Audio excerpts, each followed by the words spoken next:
The Most Dangerous Game, written in 1924 by Richard Connell, is a story of human nature.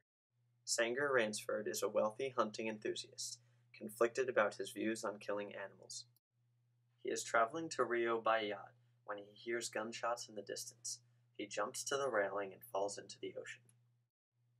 He attempts to swim back to the boat, but after reasoning that he will not make it, he swims towards the shots. He makes it to shore and passes out. Waking up, he finds himself stranded on a small island. He travels inland towards the place where he heard the shots. He eventually finds the site where a hunter has supposedly killed big game. He finds blood and the shell casings of a .22 caliber rifle. Continuing on, Ransford discovers a mansion after following a trail left by hunting boots.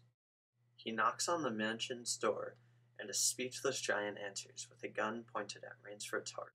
Another man tells the giant to stand down and introduces the giant as Ivan and himself as General Zaroff. He invites Ransford to dinner and explains that he is also a hunting enthusiast. Zaroff explains he was also a general in the Russian military and fought in World War I. The military, however, was only a distraction of the general's love of hunting animals like the Cape buffalo.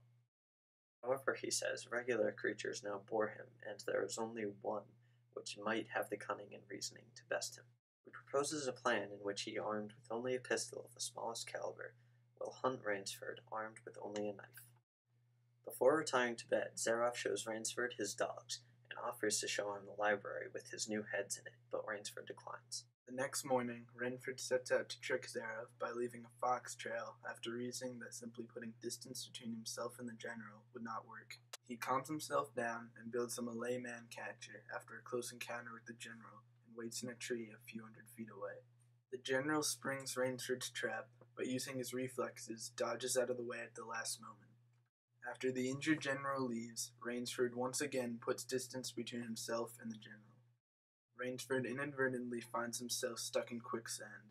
He then digs himself out and forms an idea. He constructs a Burmese tiger pit, which later claims the life of the general's prize hunting dog. On the final day of his ordeal, Ransford finds himself cornered by the general, his dogs, and Ivan.